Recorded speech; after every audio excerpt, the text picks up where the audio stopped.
Greetings, friends. It's your Chapo for this week. We've got a jam-packed show for you today, filled with labor and education issues, kicking off with a great interview with a teacher currently on strike in West Virginia. So let's dive in.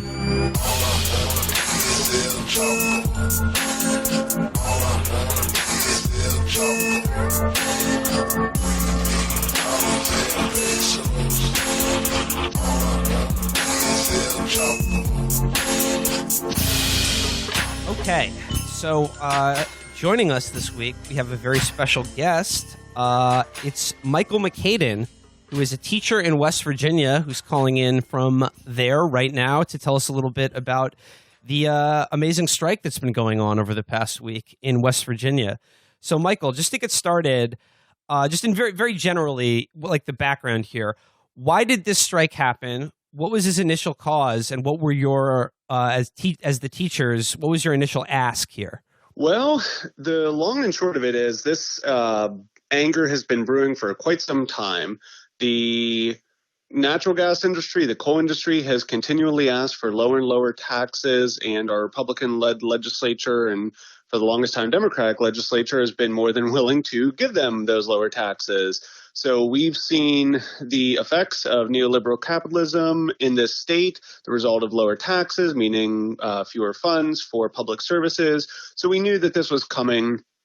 Probably the biggest spark to it all was this little thing in our healthcare program called Go 365. So if your listeners haven't heard what Go 365 is, I'll try to briefly summarize. Basically, it gamifies your health.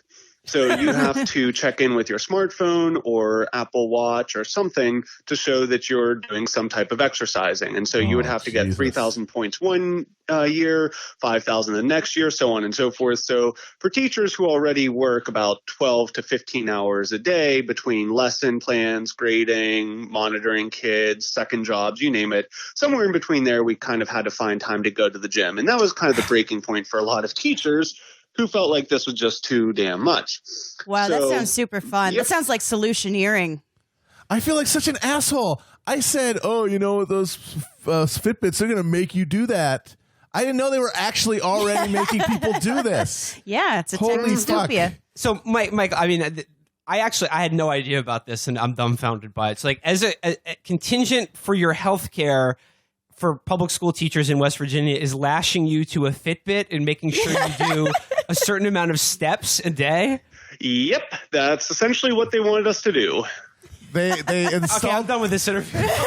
They installed the wheel of We're going pain. to West Virginia. We're bringing guns. They installed the wheel of pain from Conan in all of the teachers' lounges. Platinum health plan is that you have to join CrossFit. That's already amazing, Michael. But over the past week here, what negotiations took place? What was the settlement that was reached earlier this week? And most importantly, why did you guys choose not to go with that settlement? Well, we had all met with our legislators, and they pretty much told us at the beginning of the legislative session that they had plans to push through basically everything different Republican-led legislatures across the state and country, have already been doing. So we said, listen, if you guys try to attack our seniority, if you try to attack our healthcare, if you try to not increase our pay and do all these things, try to provide funding for charter schools, that's it. We just can't take it anymore. We're done with it. And so I actually was working with a close friend of mine now in Charleston by the name of Jay O'Neill. And in the beginning of the last summer, we started talking about trying to gather up some friends and other fellow teachers who were equally upset by the fact that our union establishment really hadn't done anything to stop this. So we gathered together. We created this secret Facebook group. Jay took the lead on it. I tried to agitate in whatever way I could. And it started with a few dozen teachers, and then it sparked to about 20,000 public employees. And by that time, it just became too large. So the proposal that they tried to pass through earlier this week was essentially saying, look, we'll give you guys 5%, 3% for some other public employees. We won't touch your insurance plan for the next 16 months, and we'll appoint a task force to try to find revenue. But lo and behold, the Republican-led state Senate decided they keep wanting to stall on these bills. And as we speak, they still have yet to pass the pay raise bill that passed in the House by 98-1. Yeah, I was actually reading about this. There's a lot of really good coverage about this all over the place. There's good stuff in Jacobin by Eric Blanc, but there's also one that's really excellent in Jacobin by Megan Day that's literally called "It Was About the Insurance Fix." And I'm just reading briefly here. She says, according to the strikers, the 5% raise offered won't reverse the damage that rising healthcare costs have done to West Virginia public employees' ability to make ends meet. Explaining why she chose to remain on strike, one teacher said, the number one thing we needed was a permanent fix to PEIA. It wasn't about the money at all. It was about the insurance fix. That to me is so fascinating that people are completely aware at this point that these little tiny boosts in wages are just such a, a bait and switch. Such a like, yeah, well, we'll give you a little more in your pocket. And all the while they're making you less secure by just completely undermining what was essentially, I think, the strongest selling point of a job with a public school system is that you had the security and you had these benefits because you were doing something that everyone recognized was a completely necessary public good. And one of the only things that you could still call like a decommodified right in this country, an actual free public education. Yeah, absolutely. And the biggest problem that we as a state face is we have some of the highest healthcare costs in the nation. The amount of, if you look at the statistics, the obesity rate in the state is one of the highest. The amount of individuals who have black lung correlated to working in the mines is, one of the highest in the country as well. The amount of adults who get the required amount of vegetables and fruits every day is incredibly low in this state. So our insurance costs in this state are already high, as is. And because we lack the necessary tax revenue to continue to fund these services, and there's a monopolized healthcare market in this state, there's simply no way for the Republican legislature to feel like they had any way to continue funding this. So they just kept pushing it onto the employees. Oh, Michael. So like this strike is going on right now. This is probably one of the biggest. Would you fair to say one of the biggest labor actions that's taken place in this country in the last few decades? Yeah. It's getting scant coverage in the mainstream press. Amber mentioned some places that are covering it, but this is all taking place in the context of a looming Supreme Court decision in the Janus case that will, for all intents and purposes, gut public sector unions nationwide. However, what's interesting about this strike is that West Virginia is a state that is already post-Janus. Could you talk a little bit about that and what it's like how the other public sector workers are responding to this? Yeah, and what's funny to me when I've done interviews or read articles about this, that we're living in this soon to be post-Janus world where public sector unions are essentially going to be gutted after the Supreme Court decision. To be honest, most of the people on the ground really haven't relayed that in their discourse. They haven't talked about the effects of Janus. They really haven't seen union bosses as being necessary in the negotiations. They're figureheads and they're people necessary for the functionings of these larger associations in the state, to be sure. But most of this started as a grassroots effort. It started with people who rallied around a common cause and found effective ways to negotiate this information digitally, try to send it as quickly as possible and to rally the troops, so to speak. And so right now in West Virginia, we're living in a right-to-work state. There's not really the same ability that the cultural unions that we've had, like the United Mine Workers Associations or the American Federations of Teachers, those unions have pretty much been gutted by and large, but we use those unions, to be honest, as vehicles for further agitation. We didn't use the traditional union leadership as the model for how to go about this. We took it upon ourselves to rally teachers in each school and to disseminate this information as quickly as possible. So we didn't say, hey, go to this, union meeting every month where it's an inconvenient time for you at a place you're not going to be able to get to for an hour, and you're going to just hear the same old standard, union spiel. This was having sustained conversations in digital spaces with our coworkers at lunch. We found we had similar issues, and we tried to come up with to get on the same track as a state about how do we resolve these. So I think what this state has shown and what the strike has shown is if we live in a post-Janus world where public sector unions are destroyed by and large with this case, you can still fight back without needing to rely on standard business unionism. You can find this within yourselves and try to organize more, I would say, because I come from the wobbly tradition, more of along the lines of an industrial unionism.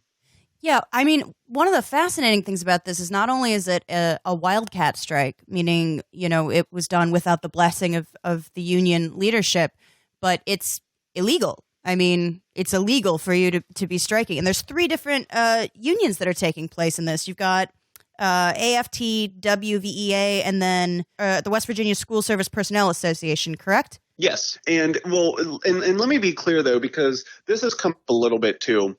There's a difference between something being illegal and something being unlawful. Technically, the strike is unlawful. What that means is there's a precedent court case from 1990, the last time teachers across the state went on strike. And there was a court case in Jefferson County, the Jefferson County Board of Education versus the Jefferson County Education Association. And there was an injunction placed on the teachers in that county demanding that they return to work. And they appealed this to, I think it was the state Supreme Court. And at the time, the Attorney General also wrote a memo declaring that the strike was illegal because students in the state have a constitutional right to an education. Therefore, public employees, especially teachers, don't have a right to strike. So the current Attorney General, Patrick Morsi, is not relying on any specific criminal statute that makes a strike technically illegal that they can enforce. It's simply his relying on a precedent court case and a precedent attorney general memo that's saying it's lawful to do so. But if they were to try to enforce this, which we're seeing the injunctions are coming soon, we think Ohio County, where Wheeling is in the northern panhandle, might be where the first test of this is going to take place. But if these injunctions come down, there's a good possibility that they could be challenged in court, and then they'd have to put a halt on it until the courts could sort this out. So we are really in this very tricky legal situation where we're not entirely sure what's going to happen, but we're also at a benefit because they have 700 plus teacher vacancies in the state. There's no one who's actually coming into the state to teach. So we actually have an advantage because we can witness the power of being teachers in a state where they need us, where they need people to stay in the state. So really, I mean, we've been saying, bring it on. Absolutely. It's extremely cool. And also, no one is going to scab. No. Going on this past week or so, what has been the reaction like from the community itself, from your kids, from their parents, from just like people at large in West Virginia? Like, what has been the response like to this strike? Oh, the community outpouring of support has been phenomenal. And one of the beautiful things about teaching in this state is this state has, for as conservative as it has as its own history, has a very long-standing community tradition of mutual aid and relatively good cultural support for unions as a whole. So when we knew that a walkout was most likely going to occur a few weeks ago, what happened was a lot of local nonprofits, churches, and schools began organizing food drives to prepare for a long haul. So, for example, I'll tell you guys that I manage one of our county's Facebook pages, and as soon as we found out that there was going to be a walkout for 2 days, we didn't know it would last this long, but we started preparing a food drive, and we just got message after message after message from parents, from community leaders, asking to donate, and we took it to a central location, bagged it all up, and sent it on to the county, who is more than happy to help. So what we've seen is the teachers who are asked to participate in this walkout have been told you have to do something every day if you can. Okay, don't treat this like a day off. So if you can make it to the picket lines, make it to the picket lines. If you can, show that you're out there trying to push for these better bills to help educators and help kids. If you can't make it there, go to the Capitol to agitate there. And if you can't do that, work at a local nonprofit to distribute food, to donate food, show that community support. And there has been nothing if not an outpouring of support from the people that we serve who want these changes to happen, not because they think that we're greedy and not because they think that teachers are a different sector of employment necessarily, but they want the best for their kids. And they know that if we succeed, their kids will succeed. And so if it takes a week or 2 or 3, they're willing to make that sacrifice with us and for us because they know that it'll benefit them too in the long run. I've noticed also the response to this from people who are your detractors, of course, always will try to make it about the children. This is the classic, the Helen Lovejoy move. Won't someone think of the children? How are the kids doing? I mean, I would imagine they're enjoying themselves, not having to go to school. There have been a lot of, I've heard reports, kids like having this time off because, for them it's essentially an early spring break.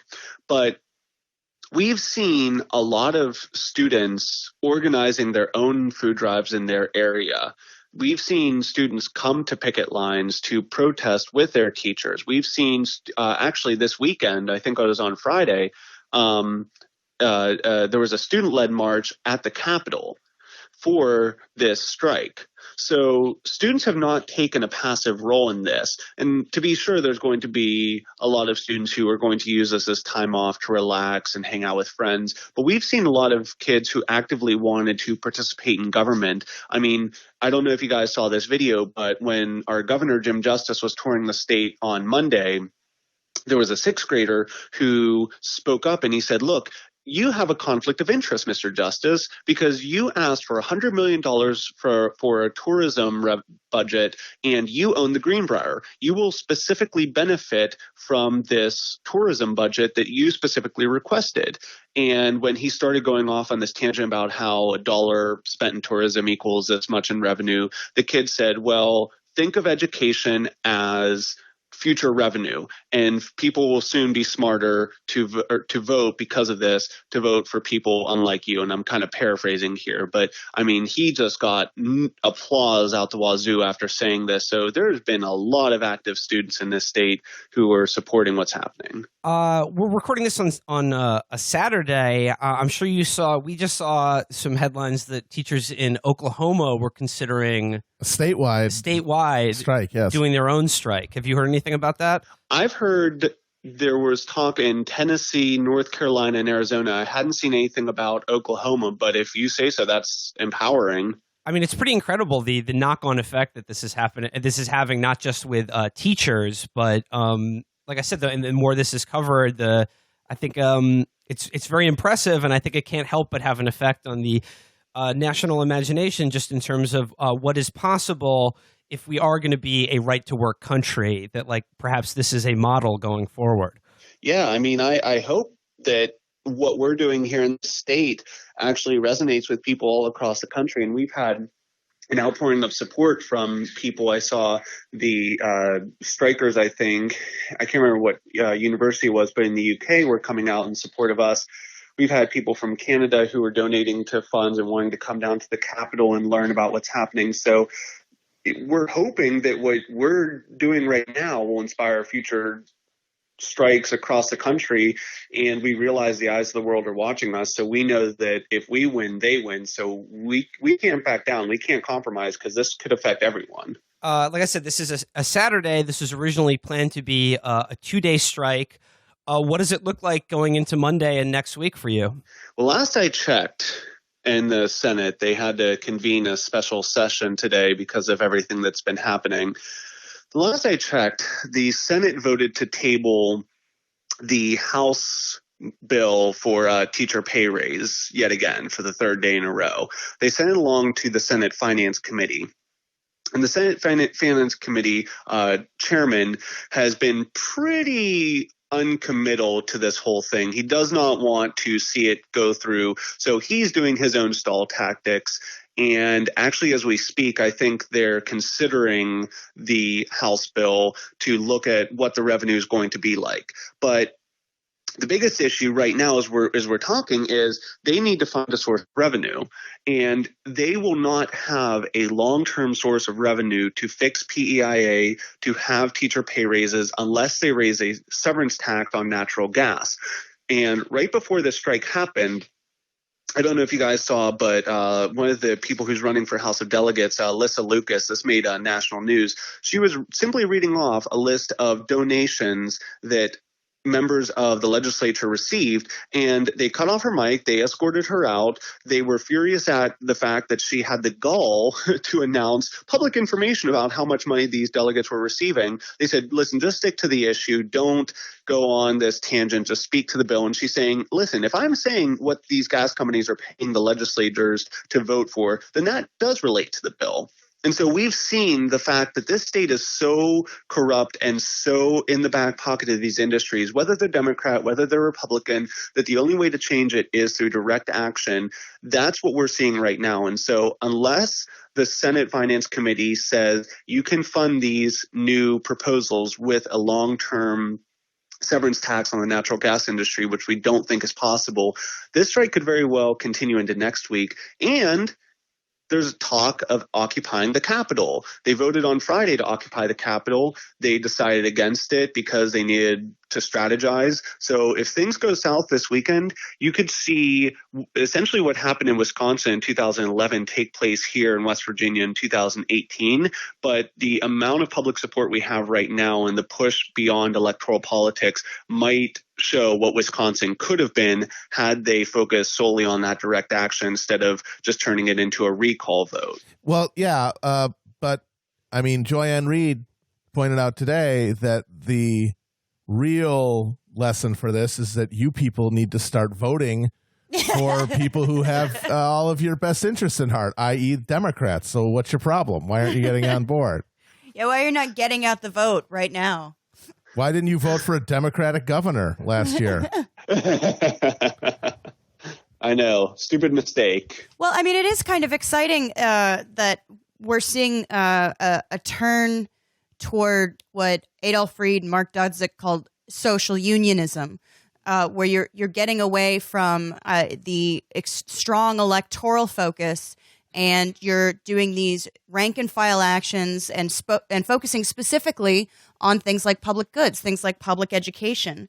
And it is really shocking to me. I looked it up, and I guess despite being 48th in salaries nationally, West Virginia teachers have a 98% high school graduation rate.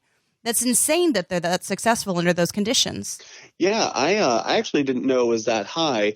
And I do have the one caveat for that, however, and I don't mean to be a Debbie Downer with this, but if you look at a map of West Virginia, the southern counties are the ones that are traditional coal countries. That's the area where the mine wars took place in the early 20th century. And in those parts of the state, that's where it's been hit hardest with the economic downward turn of the last few decades, with the decline of coal, with the decline of good paying union jobs, things like that. I think McDowell County in the southern part of the state is the poorest county in the country. And in that county in particular, they have, I think, something like 60% of their high school graduates who go on to post-secondary education, college, trade schools, things like that. They have to take remedial classes because they haven't been prepared as well. So one of the things the legislature is trying to do is to lower the graduation requirements to make it easier to graduate. So what they're essentially doing is trying to widen the door, make the numbers look like people are doing a lot better than they actually are. And that's no fault really of the teachers themselves, because we work with the conditions that we have, and we know how the local economic situations mirror what the graduation requirements could be or should be, and what the students are capable of. So we realize we have to take a holistic approach, but at the same time, they're simply not trying to help those communities become self-sustaining. So we're unfortunately seeing this increase in people who do graduate from high school who unfortunately just they're simply not prepared for the world after graduation. Their schools want good numbers, and so they'll do what they can to pass them through. Mm-hmm. Michael, just to wrap things up here, again, going into Monday, what in your mind would be a satisfactory conclusion to this? What would victory look like for you in this strike? I would say Workers' Republic, but that's probably far reaching. If I'm being honest, the thing that would probably make us most happy is a natural gas severance tax that can at least show some type of revenue for the public employees insurance plan and the 5% pay. If we can get those two things, we'll go back to work, because everything else has pretty much been resolved. It's these last two issues, and they're economic issues. They're affecting us most. So if we can get those two things, I think we're good. We'll probably head back to work next week if they pass it over the weekend. The likelihood, though, that that'll happen is probably slim to none. I think the Senate's probably going to drag their feet. Maybe as we're talking, things have changed rapidly. I doubt it. But I would say those are the two biggest issues that we need in order to return to work. Michael Mochaidean, teacher in West Virginia, on strike right now. Speaking on behalf of myself, and I'm surely all our listeners, we are 100% rooting for you guys in West Virginia now, and I think the rest of the country should be paying a lot more attention to this. And if they would, I would just stress to also send support. If people if people want to support you guys in any way, is there any fund that they can donate to, or anything that they can do if they're not in West Virginia? Yeah, I will send you guys links to some of the sites we have up. We have a strike fund with GoFundMe to help teachers if there's issues and they need additional pay should it come to that. We also have a strike fund, or a solidarity fund, with the West Virginia branch of the IWW. And we have a little over $3,000 with that last time I checked. So I'll send you guys the links, and feel free to donate whatever you can, time, money, even just a few pictures to help us with our morales, funny memes, you name it. We're always looking for something. Oh boy, everybody listening, just their bow ties started spinning at the prospect of doing memes. I'll send some pictures of my cats along. Michael, once again, thanks for everything you're doing, and thanks for taking a little bit of time to talk to us this afternoon. Absolutely. Solidarity from West Virginia. Thank you. Solidarity. I wanted to begin by talking a little bit about the interview we just did with again, nothing but support for those teachers in West Virginia. It rules, and it's so rare we get to talk about actual politics on this show instead of just dunking on media people. Well, I mean, the media people have been mostly ignoring. I mean, it hasn't been getting really the full bore coverage. Yeah. I mean, we will definitely dunk on them. I'm just saying, how often do we get to be like, oh, something really exciting and eventful is happening? Yeah, absolutely. Just more broadly, though, Matt, speaking of dunking on media people, Matt did reference the Joanne Reed tweet today about this, which is, I can't imagine a more condescending attitude to have. Deep but scorcher. It's certainly one that's indicative of, her and anyone who takes her seriously, is that the problem here is that we just haven't elected enough Democrats. Right. The problem is you rubes don't vote for people who support higher teacher pay. But I looked up Jim Justice, who's the governor of West Virginia. I looked up his old campaign website. He was elected as a Democrat. He flipped from Republican to Democrat and Democrat decided to Republican? Oh, no. He flipped He was from a Republican. Switched to Democrat to run for governor. Then switched to Democrat Republican after he won. Fucking mask off. These hoes ain't loyal as well. Here's on his issues page. Pay our teachers what they're worth. As governor, Jim will make West Virginia an education powerhouse so we can attract the best teachers. He believes that we must pay our teachers what they're worth, and he's doing it. And that education is the key to repairing the image of our state and attracting new jobs here. Both the West Virginia Education Association and the AFT have endorsed Jim Justice for governor. And 7 months into his term, he flipped to Republican. Wah, wah. And also, only about 20% of the teachers union went for Trump. So even so you increase that margin by you make it so that it's 90% of the teachers went for Trump or Hillary. Still Trump wins that state handily. Fun fact, Jim Justice is West Virginia's only billionaire. And he should be the governor. Richest man in the state. The Monty Burns style. He also allegedly Yes. owes like literally millions to the state in back taxes. That's it. so That's how you why do doesn't it. He personally just He's smart. Folks, he's very smart. And the Democrats were the vehicle to let the richest man And become beyond governor. that, this just shows how presentist these people have the fucking memory of beagles. Until 2000, West Virginia was probably the most reliably Democratic Yes. state in the Union. Yes. It almost always voted for the Democrat in the presidential race, and they didn't elect a Republican senator until the 21st century. That is how Democratic it was. And it was under those Democrats that West Virginia slid into the post-industrial shithell it's in now. What the fuck experience with Democrats would tell a person in West Virginia that they're the vehicle for their aspirations? Yeah, and I mean, it's not totally lost. Like, I don't know how many of you guys have been following the steel tariff thing. Yeah. this week. And it's kind of funny because Trump is pissing everybody off by trying to unilaterally raise steel tariffs to bolster America's steel industry, which it is impossible to get those jobs. You're just not going to get those back. You know, half the world's steel production is in China now. The moment that Asia caught up industrially, there was no chance for us to have the same market share. But it's like, I mean, I actually don't think that's true. Why? I think that we can do manufacturing in the U.S. I think it's entirely possible. I don't think we'll capture back enough of the market shares to bring those jobs back. With steel first of all, manufacturing. we already do have manufacturing in the U.S.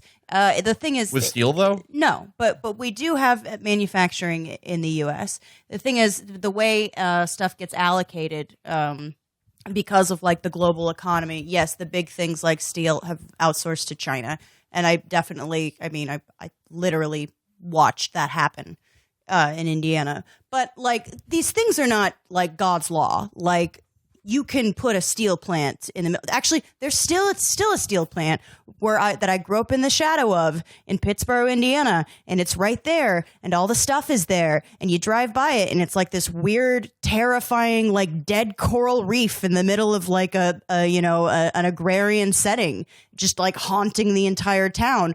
But you could theoretically, again, it would require state planning. It would require high tariffs. It would require higher tariffs than Trump is willing to do, and it would require like a level of central planning that he won't do. My point is that like all the things that appeal to voters in West Virginia from like the sort of Trump faux populism, they're not going to pan out, and there would be an opportunity for Democrats to actually seize the moment. But this they're sort not of like ambitious enough to actually, and so this thing of like, well, if only they voted for Democrats, as Will pointed out and Virgil pointed out, it's completely revisionist. It's not like they've just been lost since the Southern strategy. And B, like there is no also hard law that they're going to be totally entranced by this Trump ploy that isn't really going to do anything for them. Oh yeah. Mm-hmm. The thing that's interesting to me about where the Democrats play in all this is, Arnie Duncan and Michelle Rhee are Democrats in good standing. Teachers unions have become, villains largely to the Democratic Party, and a lot of liberals have bought that line. And I think what's going on here is that the Democratic Party is now largely the party of the meritocratic professional class.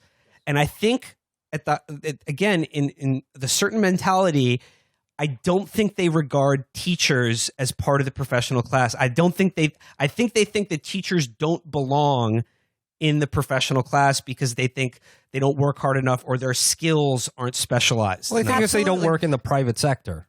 Well, yeah, and like I do think that there's something like Barbara Ehrenreich has this term that we throw around a lot, and I don't know if we've ever actually translated on the show, but professional managerial class. Mm-hmm. And the Democratic Party is the party of the PMC.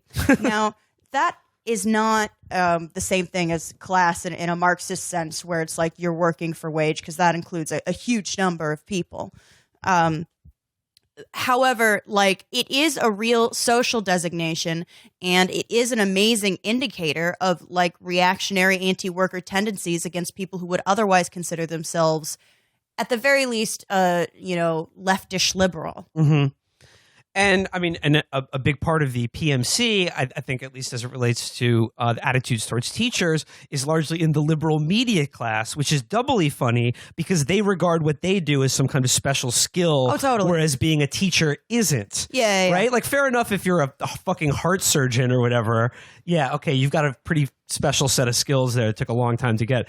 But come on, being a teacher is way more of a special skill than writing for a fucking newspaper. Yeah. I mean, you know how? Because I'm not doing it because I'm too lazy. Yeah.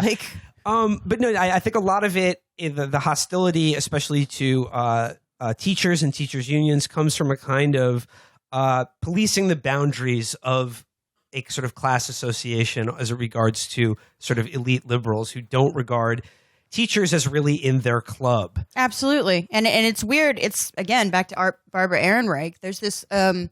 and she wrote this a long time ago, but there's a book called Fear of Falling that discusses the kind of anxiety of sort of formerly middle class, maybe Democrat voting PMC people. And that has only increased. So now people are trying to make their kids like hyper fucking competitive to be able to compete on the market because it's become even more cutthroat than it was when she wrote this book. And, who gets the blame when, little, I don't know, what's the Cody. Little Cody. They're all named Taylor now. Yeah. Boys and girls. When little Madison doesn't, get a perfect SAT score. Because they're like, you're the reason my beautiful perfect angel, my beautiful round boy, is not getting into an Ivy League. And if they don't get into an Ivy League, they're not going to be successful. And then they're going to end up like you, like a fucking teacher. Well, yeah, that's true. They really do. They put a lot of, it really is, they put the pressure on the kids and then they put the blame on the teachers. And this deep hostility to teachers unions, it's like, you're standing in the way. We need to. It's fear of falling. You need to discipline our kids to get better.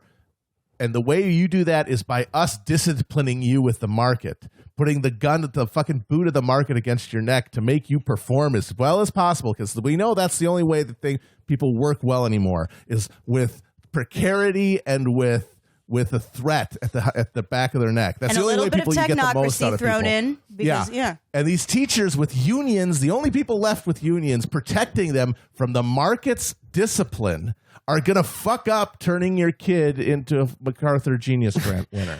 Talk about discipline. I mean, the thing that I'm, again, still dumbfounded from this interview was the shit about required exercise Yeah. and Fitbits. I thought that was 10 high, yes. Well, I mean, what? I thought that was a few years from now. I'm sorry. What have we been saying about daycare world? They're literally making you do gym class on your own now. And I think it's interesting that in the past 3 or 4 years, the sort of professional managerial class has tried to like co-opt a lot of Black Lives Matter stuff, but you only see them try to break the back of one union, and it's the teachers union. Never the cops union, the only other union that protects people besides maybe SAG or all that shit. The Bryan Singer pool party union. But it is very. That's the DGA, by the way. the pool party planners union. But it is very interesting, the union that they seek to break the back of in the municipal government. Our teachers, and I think it's because, I think for a lot of these liberal snots, I think they don't like them because they think being a teacher is an easy job. Well, And they think they're paid too much. Women do it. Mm-hmm. And also, again, you get summer vacation. You get paid summer vacation. Yeah. No, and one of the things actually that does kind of chap my ass about this is that people are forced, and I think well-meaning people do feel compelled to use that line, which is not untrue. Teachers' working conditions are students' learning conditions. And that is absolutely true. But also, Jesus fucking Christ, you shouldn't have to be like, it's for the children. Teachers deserve good working conditions. Fuck the kids is what I'm saying. Fuck them. Oh, someone joined WGA. And again, shop steward. Overall, like what Amber is a moderator at Our Child Free. These goddamn crotch fruit in the school, filling our schools with my tax dollars. Every school should have a Harry Potter costume contest, and adults should always win because they care more. While I'm on this tear, as someone who actually secretly does love children. I think what the PMC kind of parenting technique has produced is what people write off as kind of a right-wing fantasy, this like helicopter fantasy, like parenting thing. It's not a fantasy. These people are insane. Like they're absolutely, I mean, it's not just that they're hovering, it's that they're trying to make their kids lean and competitive for the market. And that automatically produces this kind of weird psychosis. And rich people watch their kids way too fucking much. It is insane the amount of focus they exact on these children who become these neurotic fucking messes. Yeah. It's not exactly a way to build self-confidence and independence in a kid, is to like pretend that literally homework in third grade fucking matters at all. Like, come on. It's just that goes on your permanent literally record. Those smiley faces and frowny faces are on your permanent record. There was a math test to get into a more advanced math class when I was like, I think in like 5th grade, and they were like, listen, this isn't a big deal. You should know these problems, but if you don't get these right, you're not going to get in the advanced math class, which means that in high school you won't get into AP, which means colleges are less likely to. Yes. And it's like, we're 10. Do you guys remember bowling now for I work at a Columbine? podcast. Fuck you. Do you guys remember Bowling for Columbine? Yeah, it's exact same thing. Yeah, Exact same thing. They interviewed one of the South Park men. I don't know. Matt or Trey. Yeah, Matt or Trey. Cartman. They interviewed Cartman. And one of the things he did bring up, because he was from the area, one of the things he did bring up was that, you know, you have such an insane amount of anxiety. And this is a relatively recent thing, too. You have such an insane amount of anxiety put on you as, you know, whatever, a upwardly mobile, you know, middle-class kid to maintain your class status, that you're like, well, if you don't get into AP math, then you're not going to get into AP classes in high school, and then you're not going to get into a good college, and then you're going to live in a dumpster, then you're going to be a teacher.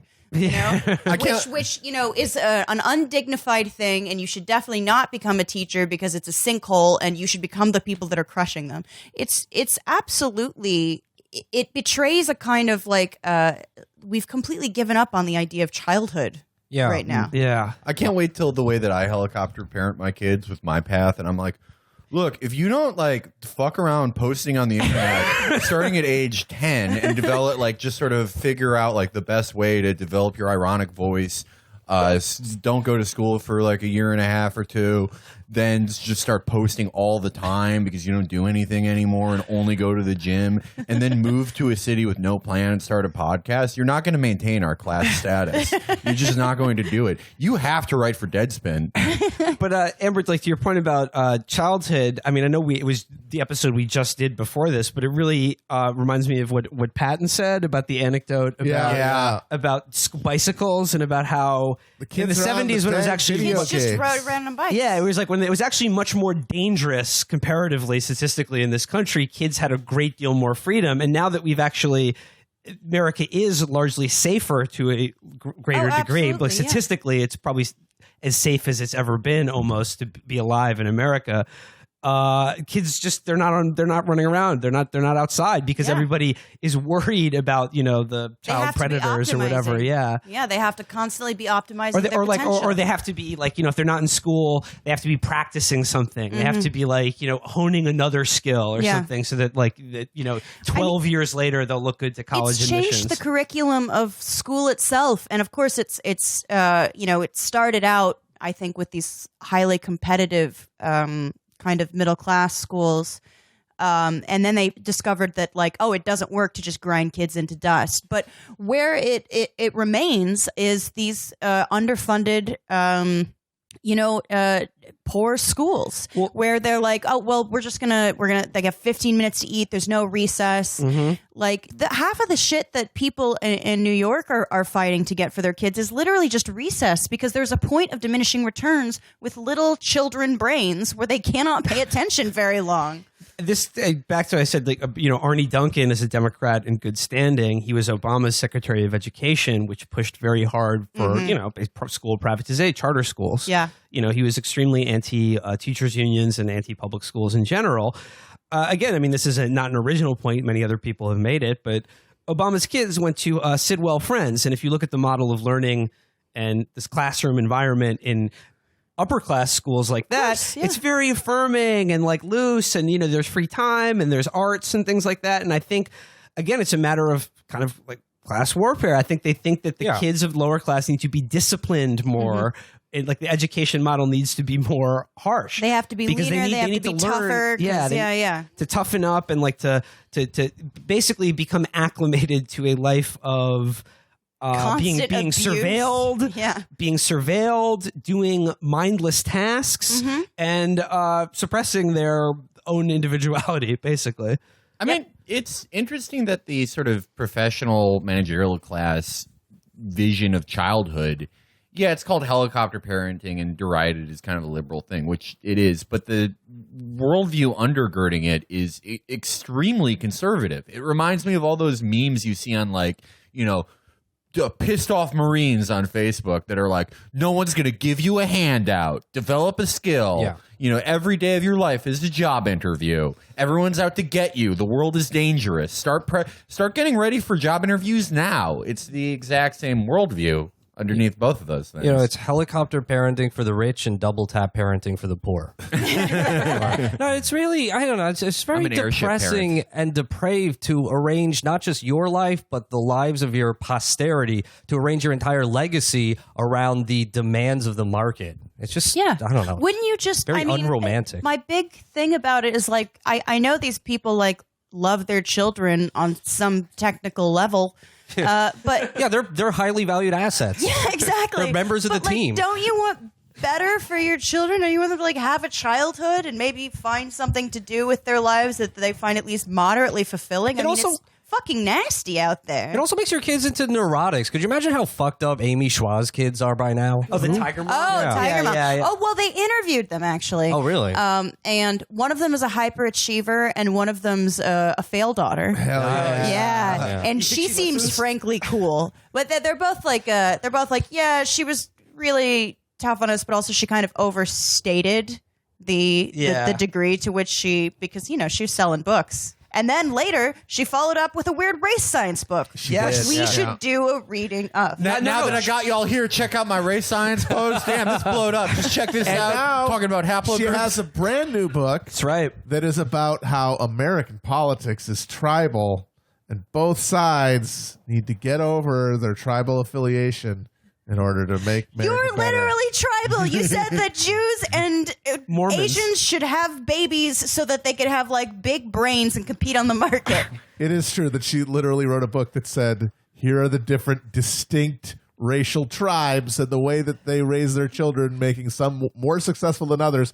Hey, America, it's here's fucked up how we're just so tribal. The way Would you we like to relate breed each other. an SAT thoroughbred? Here are the best matches for your haplogroup. What I like about Amy Schwa is that all of her theses of her past books lead to the conclusion that her racial group is categorically superior. Because she wrote, that always happens. She wrote this book, World on Fire, where the thesis is that genocides, racial hatred, things like that happen when there is a very competent and successful economically minority in a country where the majority is, more impoverished. And her family were Chinese people in the Philippines, definitely ran through several maids, I'm sure, and they had to leave the country because I believe their house was burned down. I'm trying to knock up a bitch from the Merovingian line. Also, her husband's Jewish, and she's Chinese. Wow, that's some genes right and those there. two are two of the top ones in the scoreboard too. Wow, amazing how what that are the odds? What are the I odds? wonder how many of the purchases of Tiger Mom were from like furry baby fetishists who thought it was about something totally different. Yeah, that's the good thing about being an Asian race scientist, or no, being a white race scientist, is you could say, it's not just me saying I'm best. I think Asians are better than me. But if you're Asian, it's like there's nobody you can even like self-effacingly point to. It's like, no, we're the best. Juice. Matt's right, though. Amy does have a new book out now that's all about how American politics have just gotten so bitterly divided. Wow. And she was Amazing interviewed by Isaac Choiner in Slate this week.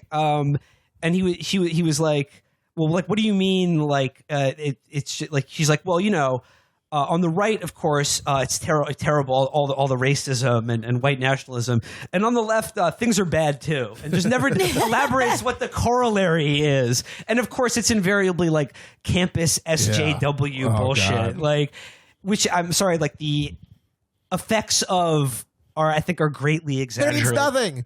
Yeah, these guys It's a get a hooting symptom. and hollering about every time 5 fucking Bard students write a paper about It's a cultural symptom. appropriation I do think it is in worth yoga class. It is 100% worth looking at the way that universities train up the future ruling class and send them out into the world.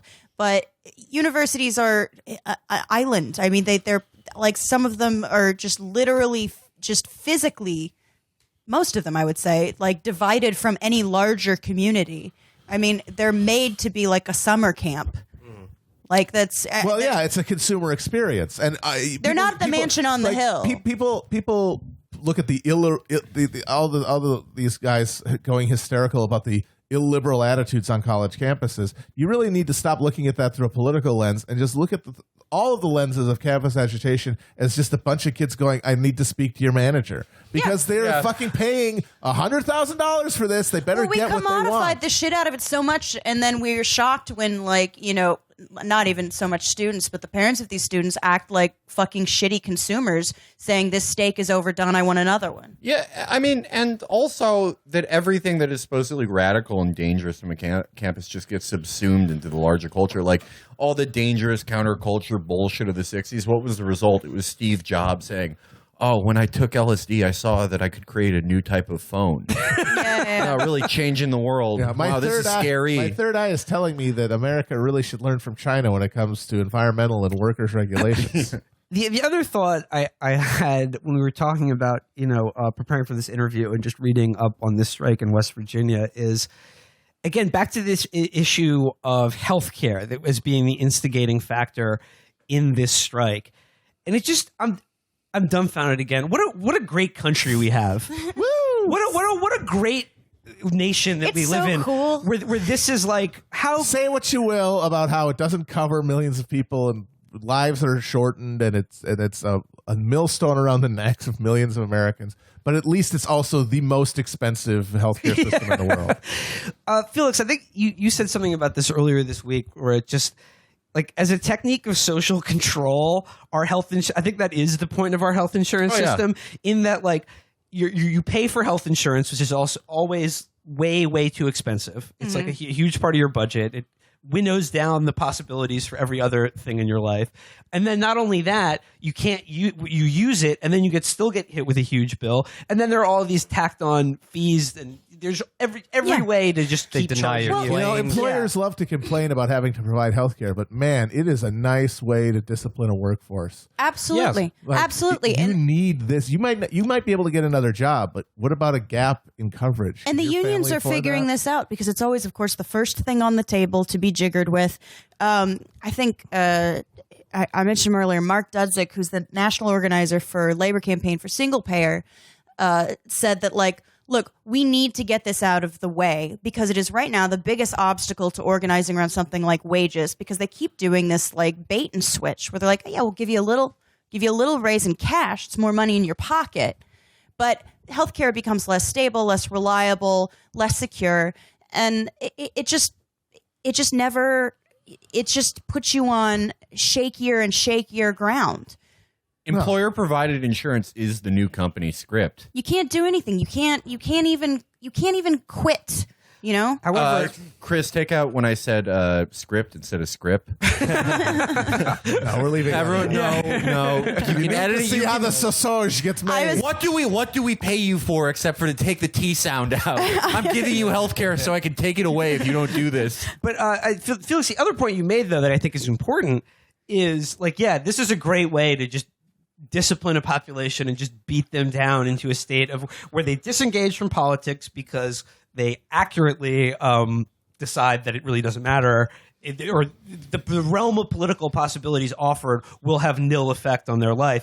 However, I think what this strike is showing, and as we said, as we're moving into being a right-to-work country, maybe you can only push people maybe you can only fuck with people so far. Yeah, and that's what. And I mean, when Trump won, everyone saw the writing on the wall with Gorsuch, because he's such a historically anti-union record already going on to a conservative court And a snack.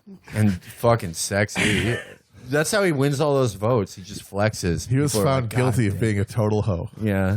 Well, but Neil the- deep birth cavity Gorsuch. But like all those great strikes in the 30s, that was when it was illegal to do it. And it's easy for us to say, but you know. Currently, also, I would say like a huge part of the Corbyn uprising, it has been due to the biggest union called Unite and their strategy, and they are absolutely on their backs. I mean, in some ways, as a direct result of the Labor Party's disengagement from the trade unionist movement. But it's not like there was a huge surge in labor power that actually even pushed through this campaign. And it's not, I mean, the Labor Party has historically done whatever it wants, sometimes with no input or little to no input from the trade unionist movement. But this didn't happen in a vacuum. A union was a major factor in, Corbyn becoming leader of the Labor Party. And frankly, they're not doing extremely well. They just realized they were in a position of power, as workers are always in some position of power. And they got their shit together, and it's been like incredible. Like the things that you can do, even when the labor movement is in so-called decline, it requires a lot of creativity, and I don't want to like overstate like how easy it could be, but I don't want people to take away from Janice that like it's done, it's over. Like the future is still in labor. It's just not going to look like what you thought it was going to look like. I mean, you mentioned that obviously we should have these formal legal protections, but like we've had them, and they're not a panacea. They're not the answer. I mean, there are no technical solutions to political problems, and you can't do some sort of like legalistic workaround to actual rank and file trade unionism. It just doesn't work. All right, guys. Speaking of not knowing what the future would look like, sometimes you don't know what the past would look like. We'll go. Nice. I did want to share one bit of behind the scenes. I've been sitting on this one. Little Felix story here. When we were waiting to do the patent interview, Felix walks in, and the first thing he says right off the bat is, "Real bad news, guys. It looks like Tay-K is going to be executed." And for like half a second, I was like, is he doing his Syria thing or his rap thing? And I just like... I'm surprised you haven't been following the Tay-K story. It was the rap thing. Yes. Yeah. Tay-K did the hit song The Race. Fuck a beat, I'd rather beat a case, but I didn't beat that case. I did The Race. Mm-hmm. And he killed 3 people for like $100. And then he was on the lam, and he did a rap video in front of his own wanted poster. And now they caught him, and it's like, oh yeah, this is probably going to execute him, unfortunately. But teachers do better. YBN Namir took his wave. YBN Namir is a great rapper, folks. Don't we love YBN Namir? Yep. I think that we could. That's great. We could get your two interests together by getting all the imprisoned rappers together, Dirty Dozen style, and sending them to Syria. Just fix everything. Folks, I can't be the only one that thinks if we got all the rappers together, they could beat all the factions in the Syrian civil war. Little nugget there. Okay, so to round things out this week, I have a firecracker reading series that came across the transom. It's from February 11th, 2015, which I think is interesting because it makes for an interesting time capsule. However, the Cato Institute chose to bump it again this week. Love those boys. That's how I came across it. And it was done under the headline, "What is the greatest libertarian accomplishment of all time? Bitcoin? Abolishing slavery." I was going to say That's Bitcoin. right. So this is by David Boaz of the Cato Institute. David Dadaz. Moaz. David Moab. David Moab, yeah. His column is called Black History is American History. And he's going to attempt to, I'm borrowing from Ryan Cooper here, if you think you have seen valor theft before, this is a whole nother level of valor theft in which he retcon the history of the abolition of slavery and the Civil War into some grand mission for human liberty and achievement, which is also known as libertarianism. Yeah, they ad hominem to the slaves to freedom. So they went up to Jefferson Davis. They're like, "This is a too quack, Mister Too damn quack." I don't know how it's pronounced. It's Latin. Tu quoque. Too quoque. Quoque. Yeah, whatever. Tu Quavo. So here we go. David Boaz. Some people think libertarians care only about taxes and regulations. We also like weed, dude. But I was asked not long ago, what's the most important libertarian accomplishment in history? Lowering age of consent laws. Somalia. I said, the abolition of slavery. The greatest libertarian crusade in history was the effort to abolish chattel slavery, culminating in the 19th century abolitionist movement and the heroic Underground Railroad. It's no accident They that charged them to get on that Underground Railroad. they privatized the Yes, it Underground was Railroad. a private rail network. Yeah, the Underground Railroad got together when they were all found arguing in the comment section of an abolitionist newspaper about Cannon in Uncle Tom's Cabin. It's no accident that abolitionism emerged out of the ferment of the Industrial Revolution and the American Revolution. So essentially what he's going to do here is claim that the classical liberals of the 19th century, who were most in favor of free markets, were also abolitionists.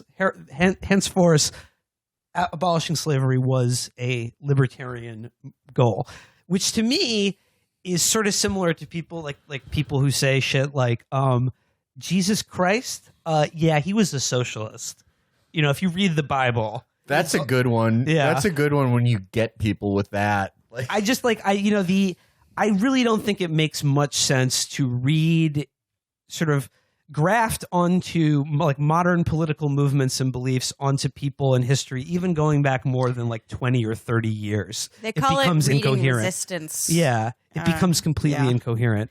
This is like the Freud quote where he said, "There is little difference between the philosopher and the schizophrenic. Both believe there to be a conspiracy in the text." Zoroaster was a Reagan Democrat. Hammurabi was a mother bitching Hillary voter. He had a code. George Washington did smoke weed, though, for real. Check out his diaries, folks. He cultivated that hemp. Yep. He held them between the teeth that he got from slaves. Wait, so April 3rd, 1782. I'm in a general store. I see a man buy a moldy old banana. What procedure did you get? wait, so is Game Master Anthony a schizophrenic or a philosopher? Both. Hard By the to way, tell. happy birthday, Game Master Anthony. Oh, yeah. Happy. He's 41 now, is he? 43, I believe. Oh, yeah. Okay. Getting up there. Did he finally have the birthday party he's been wishing for, though? I don't know. That's I hope so. He probably did. that's what Trump meant when he said we're going to win again. You know what he did, though? He did it in VR chat. Ooh. Yeah. Folks, all the great characters, Knuckles, Tails, even Dark Sonic, okay? Look, they're all going to be there for Anthony's birthday party. Do we love Anthony? Do we love the party that Anthony's going to have when Goku helps him blow out the candles, okay? It's like Samus is going to be there when you get 100% completion. Oh, my God, her body, folks. And she's going to be there. And I think Game Master Anthony's going to have a little birthday surprise, okay? Anthony, do you think you can handle all that? Okay, yes, folks, he can. I think it's he never actually has the party. It's like Passover, or it's next year in Jerusalem. Next year with all the and they leave a chair open for Sonic. Yeah, they leave a little Mountain Dew for him. Yeah. Game Master Anthony kicks ass. He's great. He's better than anyone on my timeline. If you're listening, give us a shout out. Well, we're giving you a shout out. Just contact us. Give us a shout out on that message. Back to David Boaz. He says here, how could Americans proclaim that all men are created equal, endowed by their creator with certain unalienable rights, without noticing that they themselves were holding other men and women in bondage? They could not, of course. The ideas of the American Revolution, individualism, natural rights, and free markets And tariffs. led logically to agitation for the extension of civil and political rights to those who had been excluded from liberty, as they were from power, notably slaves, serfs, and women. Okay. The problem here is that David, in his sort of history of Enlightenment thinking and natural rights and individual freedom and whatnot, is reading against the actual libertarian tradition of property rights. And whether he's talking about the abolition of slavery or the abolition of serfs, he's skipping over how those were actually accomplished in the real world, which cuts 100% against everything libertarians claim to believe in. Well, and you don't even have to guess that. They say it. Ron Paul famously complains that Lincoln could have freed the slaves by buying them all, which is fundamentally incorrect. We know that for a fact. There were attempts made. The most interesting one is that towards the end of the war, there was an attempt to do compensated manumission in Delaware, which was a slave state that never left the Union. And this would have been, we're going to pay them the small number. There weren't a lot of slaveholders in Delaware, but the small number of slave owners, we're going to pay them to free their slaves. This was in a state that was in the Union at a time when the war was winding down and everyone could see that the South was going to lose. And they still, Delaware, they rejected still literally it. said, They said no. Thank you, no, we would prefer the slaves. They still said no. So you're telling me that in 1861, you're going to be able to say, hey, your whole social political system that you have invested generations in justifying morally and intellectually and in this entire basis of your social order, we'll cut you a check. It's gibberish. It doesn't make sense. What defeated slavery was the power of the big bad state. And you know how it was funded? The first issuance in America of fiat currency. The fucking bugbear of libertarians was to fund the Civil War. That was the first fiat currency. Well, okay. Greenbacks, they were called. I hear what you're saying, but what if Lincoln had tried to compensate them with blockchain currency? you hew wood, and this creates the blockchain. It's blocks of wood. It's literal masonry. Oh, I imagine back then you just got a bunch of Keebler elves to grind together some gears, and that was your little Bitcoin mining operation. Very cute. Well, you get a whole bunch of Bartleby's to write out the ledger that you just tell him whatever the transaction is. We should do nation's economy collapses because he would prefer not to do it. I'm skipping ahead here, but David writes, in the United States, the abolitionist movement was naturally led by libertarians. They called themselves abolitionists, but again, like when it wasn't an identity at that point. When did libertarian become like an actual? It didn't get a large identity. L until the 60s, I would say. It's a product of Ayn the Rand, latter half of the 20th century. Ayn Rand and the whole business roundtable reaction to the New Deal, which cut checks to every fucking half-baked intellectual in the country in order to create an intellectual infrastructure to oppose popular Keynesianism. I think he's trying to identify with that like Thoreau tradition, right? Yeah. But Thoreau was a flake, too. Most of these guys were flakes. God bless them. But, yeah. He wrote a great nature documentary, but he was not an amazing, political thinker. And the whole time his mom was doing his laundry. Yeah, his mom was doing his laundry, bringing him pies and cookies. He was a failed son. Well, every pivotal thinker was kind of a fail son. I mean, I've already touched on it, but Martin Luther was a shit poster. Oh, That's yeah. true. He bigoted posts while he was in the bathroom. He was a literal shit poster. Yeah, his wife had to remind him to change his clothes and shit and empty out his piss bucket. And he was a fat, bigoted guy with a bowl cut.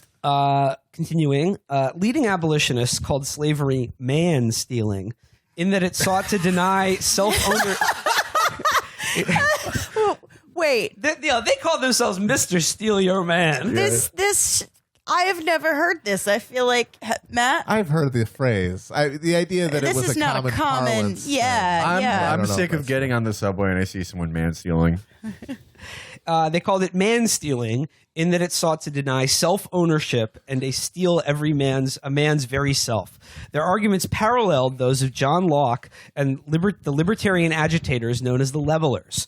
William Lloyd Garrison wrote that his goal was not just the abolition of slavery, but the emancipation of our whole race from the dominion of man, from the thraldom of self, from the government of brute force. I'm still getting my head around him calling the Levelers libertarians. Who are the Levelers? They were a group of speedrunners, British Civil War veterans who came together to demand the end of aristocratic privilege, but also redistribution of land and incomes after the English Civil War. The Putney debates were their sort of high point of militancy and influence. Sounds pretty libertarian to me. Yeah. Frederick Douglass likewise made his arguments for abolition in the terms of classical liberalism and libertarianism, self-ownership and natural rights.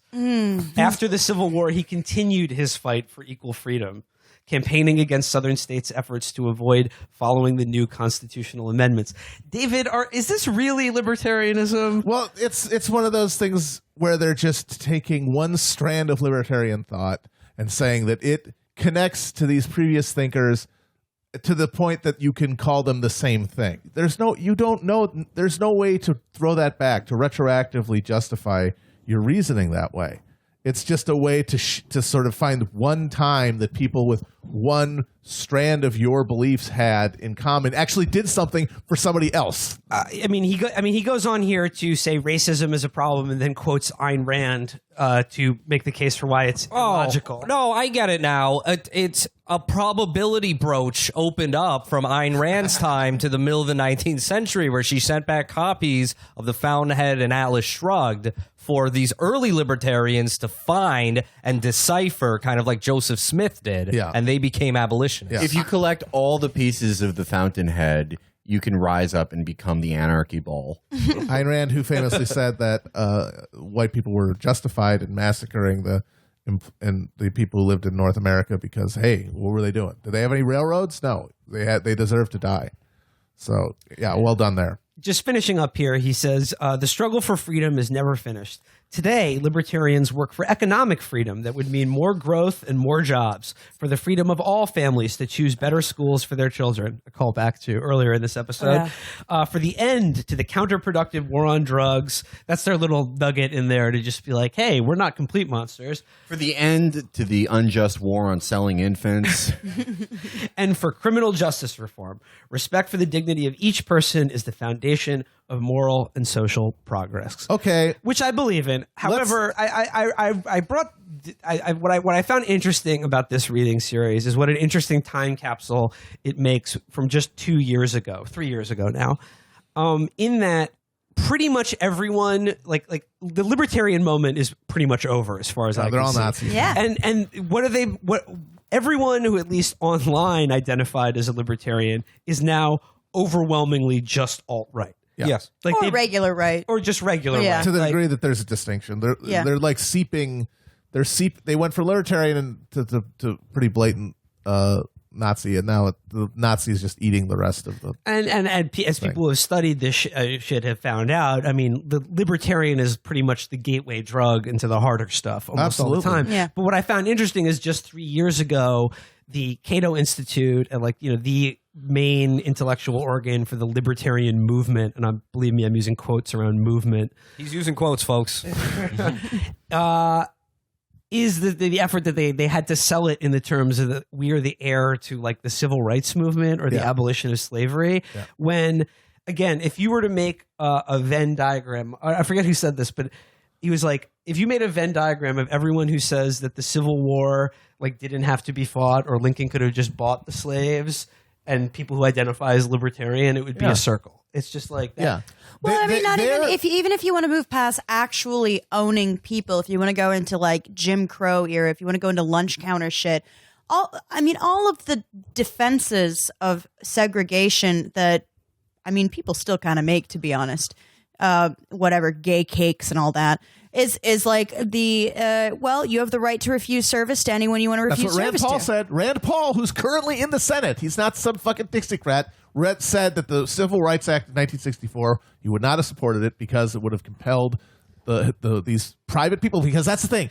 If your rights are limited by the degree to which you hold property, people without property essentially become totally rightless because they cannot exercise any sort of autonomy in the world because they don't have property. And he might say owning a person is bad, but what if you're in a future situation where all of your libertarian policy proposals have gone through and it's created this catastrophic gulf between the property and then the unproperty, and things are so bad for those who don't have access to resources that they say, hey, I'll let you buy me.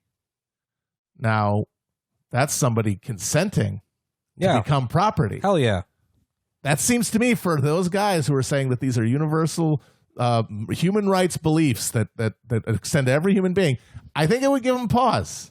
I mean, we know for a fact that Rothbard said you should be able to sell your children. No, I gotta say, this is just 100% unadulterated statism right there. Slavery's been by constitutional amendments. I don't need a constitutional amendment to defend my rights. And if I want to enter into a contract where I sell myself as a slave for the rest of my life, I have a right to do that. Yeah, but that's the big thing. This is cuck shit. Is that using fiat currency to create a 1 million man conscripted army to march into another country and burn down their private property, that is not a libertarian solution to anything. So libertarianism cannot in any plausible sense be said to be directly contributing to the end of slavery. A force of liberation, let's say. Lincoln was a pragmatic libertarian. I mean, who's to say that, like, the Dutch East India Company couldn't have wiped out slavery much earlier? Yeah. Like Blackwater. Yeah, exactly. Contracted out. Okay, that does it for this week's show. Quick plug. Are we still watching the Oscars this Sunday? Yes, we Let's are. do it. I want to do it. I only have time to watch one of the shitty movies in this year. Can you guys tell me which one to... I'd say the one that would annoy you the most would be maybe Lady Bird or Call Me by Your Name. You should watch Lady Bird, actually. I thought Lady Bird was good. The one that'll annoy you the most is The Shape of Water.